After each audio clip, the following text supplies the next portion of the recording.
Good evening, sir. Delighted to have you with us. Good evening.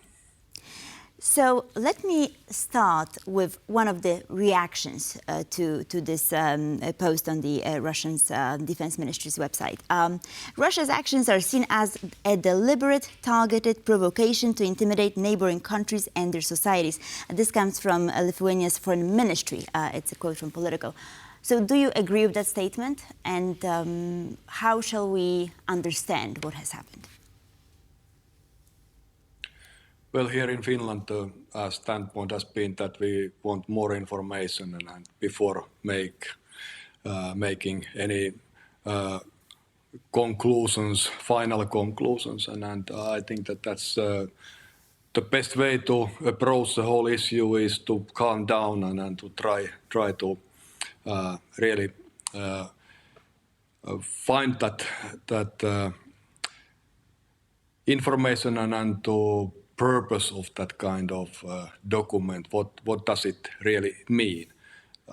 Today we have a news from our foreign ministry and parliamentary committee of foreign affairs that also our diplomatic channels, we have got new information which has pacified the situation and strongest interpretation of the meaning. But of course, that kind of documents in this environment and this political situation when Russia is waging full-scale war in Ukraine create worries and for good reason. Yeah, indeed, good reason. You also cited at the point where you said, we have to understand the context and what the reason behind it. It seems very clear. The reason seems to be to threaten us potentially, even if it's not necessarily the case, but to sow confusion and division. We've been covering this hybrid warfare of the Kremlin now for months, and in fact, maybe even longer than that. So, the timing here is also significant. This is something that has been done unilaterally, even if it was a mistake or not, but just to do this by itself already sends another message here that Russia is again trying to rattle the region, the alliance, NATO, and Europe. So what is the response now? You said we have to focus on the facts, but what should be not just Finland's response, but NATO's response in this case? Well, the question and quite important part of this fact-finding is that whether this is the attempt or initiative to change Russia's maritime borders within the Russian area, or does it mean that their aim was to change borders between Russia and Finland and Russia and Lithuania? And it's a big principle and a practical difference. According to international maritime law, they can do it technically according to certain procedures if they are doing within their own borders.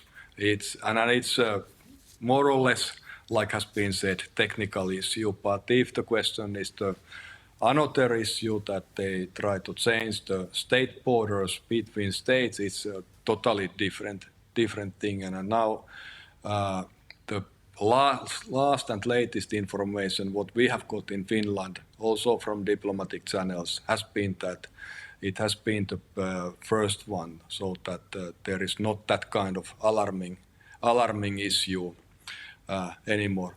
That is a separate issue and a separate thing also when we are speaking the hybrid war and this conflict between Russia and the West, and it creates the frame where also probably and possible innocent things have been interpreted at the worst case events, and that's the whole picture of the situation where we are at the moment. Mm-hmm. But Markku, if I may, on that, I mean, it's a difference if this had come from maybe some kind of, political think tank out of Russia. But this was something that was on the official defense ministry. I believe that's where it was before it disappeared. So, I mean, that does also state something, that this wasn't just a theory. This was something that the Russian defense ministry, we don't know the reasoning why, has somehow chosen to share and then not share. So that is concerning in of itself, is it not? Yes, that is concerning. And of course, it's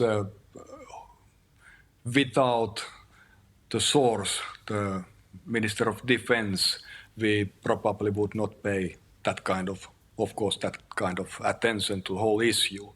But still, according to our information, what we have got, it's unclear what was the purpose and what they exactly suggested, and that's the main point. And for that reason, so far the attitude and approach of the Finnish government and President, Foreign Ministry, and so forth has been to approach the issue calmly and trying to find the true, the real facts that what has been the purpose. And like President Stubb said in his interview, if there is no case, there is no attempts to change anything, there is no case, and then we don't have any reason to react as well.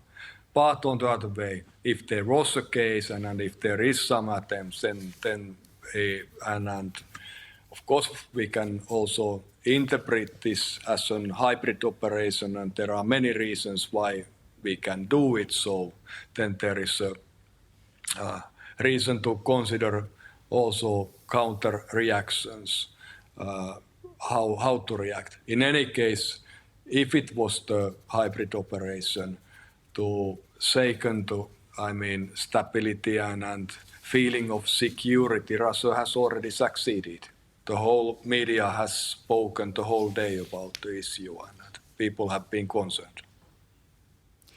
Right, for sure. I mean, it is quite a convoluted issue, especially because then they backtracked, right? They removed the plan and also issued a statement saying that there has been and is no plan to revise the territorial waters, economic zone or continental shelf of the mainland, all lines of Russia's border in the Baltic.